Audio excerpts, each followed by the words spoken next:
बिस्मिल्लाहिर्रहमानिर्रहीम। अस्सलाम वालेकुम स्टूडेंट्स। तो अब हम नेक्स्ट जो टॉपिक पे मूव करेंगे वो है equations of motion. Equations of motion simple simple equations है, लेकिन इनसे एमसीक्यूज बहुत काम के आते हैं, बहुत अच्छे एमसीक्यूज इन टॉपिक से आते हैं। तो जल्दी ये इक्वेशंस आपको कई भी और चैप्टर में भी अप्लाई करने पड़ते हैं, तो ये इक्वेशंस आपको याद रखने हैं, इनका बहुत स्कोप है फिज़िक्स में। तो एमसीक्यू पॉइंट्स से बहुत अहम है, इन पे स्पेशल फोकस रख के हम करेंगे। इक्वेशंस ऑफ मोशन असल में तीन इक्वेशंस हैं। पहला इक्वेशन है v F is equal to we I plus A t. दूसरा इक्वेशन है S is equal to v a T plus half A T square. तीसरा इक्वेशन है two s is equal to v f square minus v i square. ये तीन equation है। इन पहले equation में आपको final velocity is equal to initial velocity plus acceleration into time, ये पहला इक्वेशन है। दूसरे में आपको डिस्टेंस मालूम करने के लिए आप ये इक्वेशन यूज़ करेंगे। फाइनल वेलोसिटी के लिए पहला, डिस्टेंस के लिए दूसरा आप यूज़ करते हैं। तीसरा आप डिस्टेंस के लिए भी यूज़ करते हैं, एक्सेलरेशन के लिए भी यूज़ कर सकते हैं। डिपेंड ये इस पे करता है कि कौन सी वैल्यूज़, अगर आपको ये वैल्यूज़ गिवन है तो आप ये फाइंड आउट कर सकते हैं, आपको ये गिवन है तो आप ये कर सकते हैं। आपने क्वेश्चन को देखना है कि क्वेश्चन किस टाइप का है। तो हम इंशाल्लाह आगे एमसीक्यूज़ का प्रैक्टिस करेंगे तो ना आपको समझ आ जाएगा कि कौन सी क्वेश्चन कहाँ कहाँ पे यूज़ करनी है। अभी हम भी आपको प्रीफॉल और ऐसे मोशन में हम आपको कवर करा देंगे। तो ये इक्वेशन दो मॉडिफाइड फॉर्म में भी आपके सामने मैं प्रेजेंट कर रहा हूँ। एक ball draft from a height, इसे हम प्रीफॉल भी कहेंगे। जब बॉडी हम ऊपर एक हाइट से हम बॉडी को ड्रॉप करेंगे तो उसमें इनिशियल वेलोसिटी, हाइट से हम ड्रॉप करेंगे एक बॉडी को तो इनिशियल वेलोसिटी तो बॉडी की ज़ीरो ही होती है। तो इनिशियल यानी ये एक हाइट है, इससे मैं ये बॉडी ड्रॉप कर रहा हूँ तो पहले तो ये रेस्ट में था, फिर नीचे आ रहा है, तो इनिशियल वेलोसिटी बॉडी की ज़ीरो है। तो इनिशियल वेलोसिटी को ज़ीरो पुट करना इन सारे इक्वेशंस में। एक्सेलरेशन की वैल्यू हम प्री फॉल के लिए कंसिडर करेंगे तो सिर्फ जी के बराबर आएगी। तो प्री फॉल में एक्सेलरेशन की वैल्यू जी आएगी तो ए के बजाय हम जी पुट करेंगे। तो आप इक्वेशंस को मॉडिफाइड फॉर्म में देख सकते हैं। V F is equal to we I plus A T था, V F is equal to यहाँ पे जी टी कैसे आ गया, क्योंकि वी आई की वैल्यू ज़ीरो हो गई तो हमने वी आई के बजाय ज़ीरो पुट किया और ए के बजाय जी, तो V F is equal to ji T आ गया। इसी तरह ही दूसरा जो है S is equal to A T plus half A T square के बजाय हम यहाँ पे लिखते हैं H is equal to half G T square. ये आपको बहुत इंपॉर्टेंट पॉइंट है, ये दोनों इनमें इन सब एमसीक्यूज आते रहते हैं। तो एच यहाँ पे जी, ये जो हम फ्री फॉल के लिए बात करते हैं तो ये जो हाइट इसने कवर किया इसे हम एच कहते हैं। तो डिस्टेंस को हमने एच से रिप्लेस किया है। H is equal to we i zero हो गया, ज़ीरो इंटू टी मतलब zero, half G T square हमने ए के बजाय जी कर दिया तो जी टी स्क्वायर हो गया।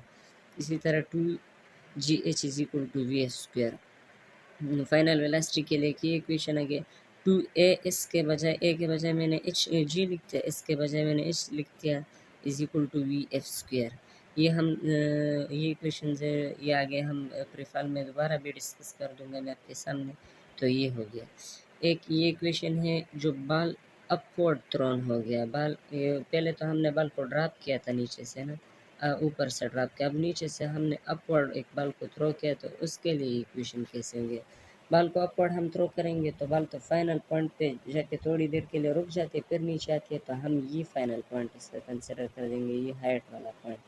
तो मतलब फाइनल वेलोसिटी ज़ीरो होगी, एक्सेलरेशन तो अगेन जी के बराबर ही आएगा। इसके लिए पहले equation same to same with free fall V is equal to ji T, वहाँ V F is equal to ji T था, यहाँ पर इनिशियल वेलोसिटी कितनी होगी, जी टी के बराबर होगी। कितने यानी इनिशियल वेलोसिटी को हम वेलोसिटी ऑफ प्रोजेक्शन भी कहते हैं, velocity of projection G T के बराबर आएगी। दूसरा है हाइट, हाइट कितना कवर करेगी, तो हाइट उसके लिए तो सिर्फ v i t plus half A T square, ये इक्वेशन था v i t plus half A T square, first equation ये है। तो v i t plus half A T square के बजाय हम v i t minus half G T square क्यों लगाएंगे, क्योंकि बॉडी अपवर्ड जा रही है तो इसकी एक्सेलरेशन की डायरेक्शन डाउनवर्ड है, बॉडी अपवर्ड जा रही है तो जी की वैल्यू को हम माइनस, कन्वेंशनल हम इस एक्सेलरेशन को माइनस कहते हैं, क्योंकि मुसलसल एक्सेलरेशन डिक्रीज़ हो रहा है तो डिक्रीज़ के लिए हम माइनस यूज़ करते हैं। तो h is equal to we i t minus half G T square, इसके लिए इक्वेशन आ गया। और two g h is equal to we i square, velocity यहाँ पे फाइनल थी, यहाँ पे इनिशियल है, तो ये इक्वेशन भी वैसे आ गया। जो सेकंड इक्वेशन है ये असल में हम जो अब बात करेंगे सेकंड इक्वेशन की एक्सटेंशन है। इसमें आपको ये गिवन होता है कि आपको एक्सेलरेशन की वैल्यू दी हुई होती है, वेलोसिटी की वैल्यू, इनिशियल वेलोसिटी की वैल्यू दी हुई होती है, और आपको कहता है कि बॉडी ने तीसरे सेकंड में कितना डिस्टेंस कवर किया। बॉडी ने 5 सेकंड में कितना डिस्टेंस कवर किया वो तो आपको पता है, is equal to half G T square. लेकिन 5वें सेकंड में कितना कवर किया ये फार्मूला नहीं गिवन होता।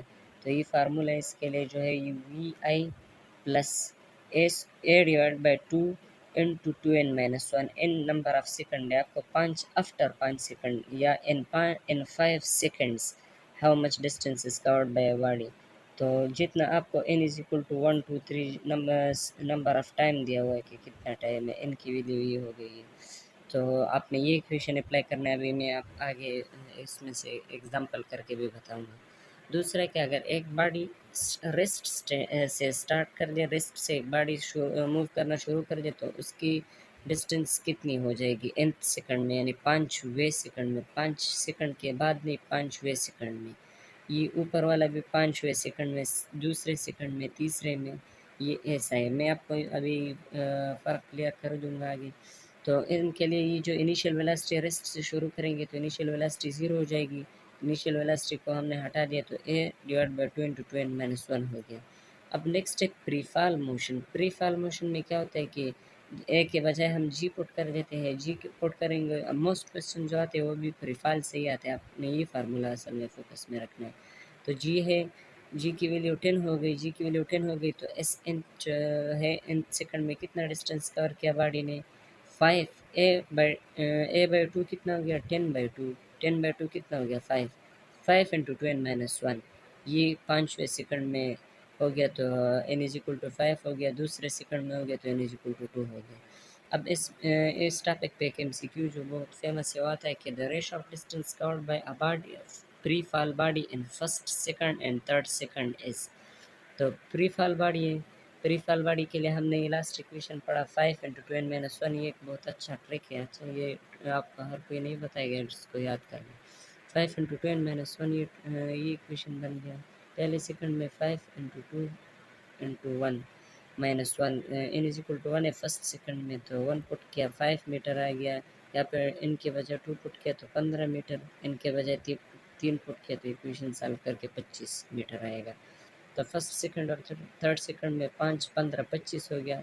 5 से डिवाइड कर लो तो 1 3 5 1:3:5 इसका आंसर आ गया। ये एक बहुत आम एमसीक्यू ये आता रहता है। तो ये n सेकंड में। अच्छा, after n seconds, after n second MCQ में फ़र्क ये होगा कि यह आपको बताएगा कि nth अगर n के ऊपर th पुट किया होगा तो आपने ऊपर वाला फार्मूला यूज़ करना है।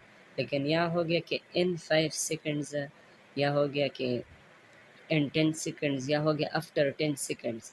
तो आपने फिर प्रीफाल के लिए फार्मूला जो यूज़ करना है इस is equal to half G T square. यही फार्मूला किसी भी मोशन के लिए आपने यही फार्मूला फिर यूज़ करना होता है। प्रीफाल के लिए स्पेशली ये, बाकी के लिए तो सेकंड इक्वेशन ऑफ मोशन है। प्रीफाल के लिए सेकंड इक्वेशन ऑफ मोशन की मॉडिफाइड फॉर्म है। तो distance covered after in second, यानी 5 सेकंड के बाद कितना डिस्टेंस कवर किया है, तो 5 हाफ जी टी स्क्वायर, जी के बजाय 10, 5 स्क्वायर के बजाय 25 पुट किया तो 125 मीटर ये हो गया। अब प्री फॉर्मेशन के लिए जो फार्मूला हमने बनाए v is equal to ji t हो गया। ये कौन से इक्वेशन से मॉडिफाइड है, ये है ये इक्वेशन, फर्स्ट इक्वेशन से ये मॉडिफाइड है v is equal to ji t. दूसरा ये फार्मूला है h is equal to half G T square, ये सेकंड इक्वेशन से मॉडिफाइड है। ये थर्ड इक्वेशन से मॉडिफाइड है। वेलोसिटी के फार्मूला, ये हाइट का फार्मूला, ये टाइम, ये वेलोसिटी का, ये वेलोसिटी का। ये फार्मूला पार्टिकुलरली बहुत इंपॉर्टेंट है, v is equal to under root 2gh। Time बाज़ औक़ात मांगा होता है तो ये सेकंड इक्वेशन से हमने डिराइव किया। अगर हाइट आपको दी हो, जी की वैल्यू तो आपको मालूम है, नहीं गिवन है तो मतलब 10 है।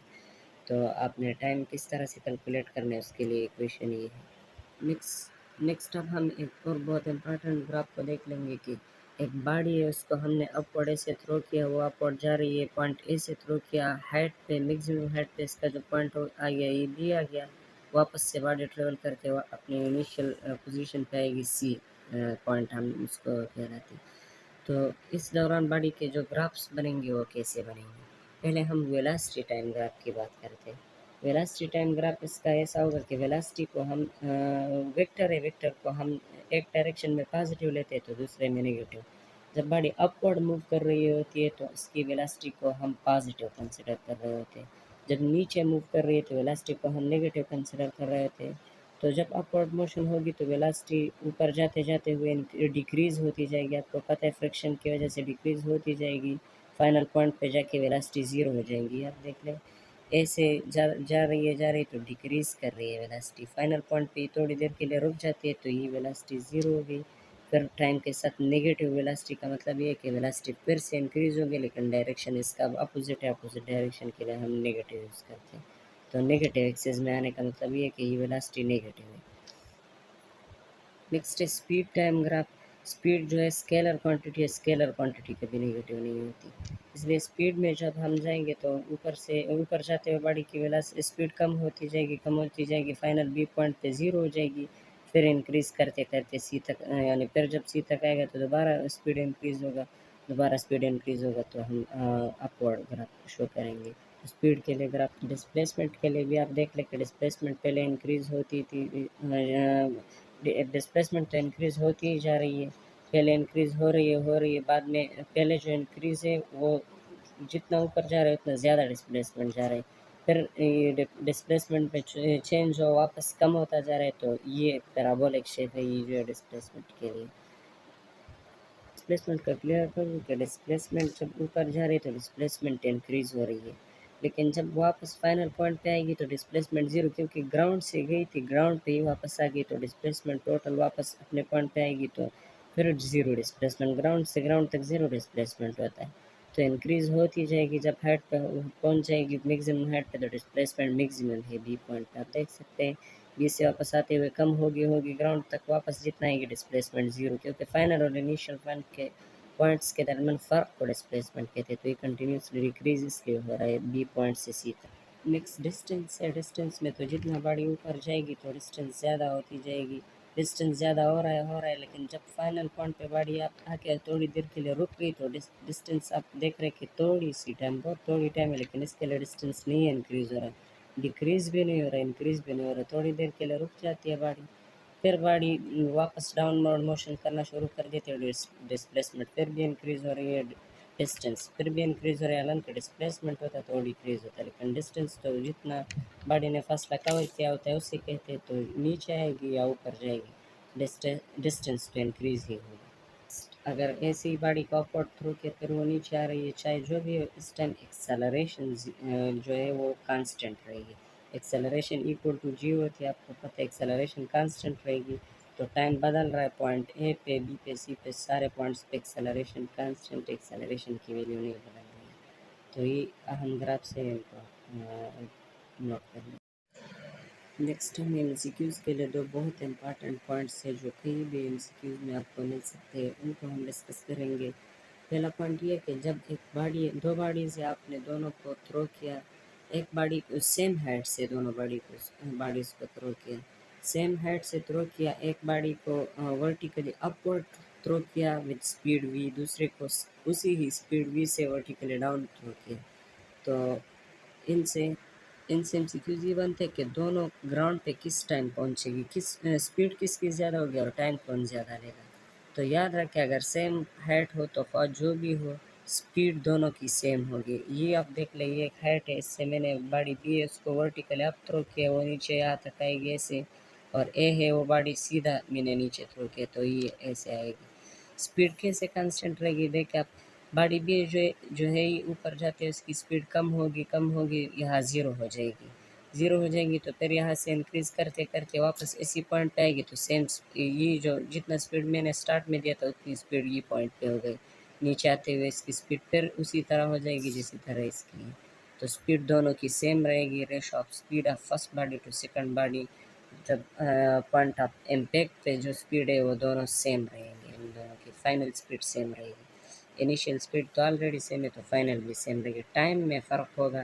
पहली बॉडी जो है बॉडी ए नीचे वाली जो मैंने सीधा वर्टिकल डाउनवर्ड थ्रो की थी वो बॉडी जल्दी पहुंच जाएगी, जबकि बॉडी बी जो है वो थोड़ा सा टाइम लेगी, तो बॉडी अपवर्ड जो है वो मैंने शो किया है कि टाइम उसका ग्रेटर है टूवर्ड्स डाउनवर्ड वाले के मुकाबले में। नेक्स्ट जो एमसीक्यूज़ के हवाले से अहम पॉइंट है वो ये है के 2 बाल है, एक को मैंने थ्रोन किया वर्टिकली डाउन और दूसरे को मैंने हॉरिजॉन्टली, दोनों को डाउन थ्रो किया, एक को वर्टिकली डाउन और दूसरे को हॉरिजॉन्टली डाउन थ्रो किया है। तो दोनों ग्राउंड सेम टाइम हिट करेगी, टाइम दोनों सेम लेगी। ये आप देख सकते हैं। ये हाइट एज से मैंने बॉडी को ये डाउन थ्रो किया, ये इसको डाउन थ्रो किया, तो दोनों सेम टाइम लेगी। ये जो सेम टाइम लेगी इसीलिए लेगी, आपको ये इक्वेशन मैंने बताया था कि t is equal to 2h under root g under root 2h divide by g, time इस पे ये डिपेंड करता है। तो एक एच आ गया इसमें, एक जी आ गया। आप वहाँ पे देख रहे थे कि हाइट जो है वो दोनों के लिए सेम है, जी की वैल्यू भी दोनों के लिए सेम है, टाइम डिपेंड करता है हाइट और जी की वैल्यू पे। अगर ये दोनों सेम है तो ऑब्वियसली बॉडी सेम ही टाइम दोनों बॉडीज लेंगी। तो ये एमसीक्यू के लिए बहुत अहम पॉइंट्स है, ये दोनों पॉइंट्स आपको कहीं भी एमसीक्यूज में मिल सकते हैं, इनको आप नोट कर लीजिए।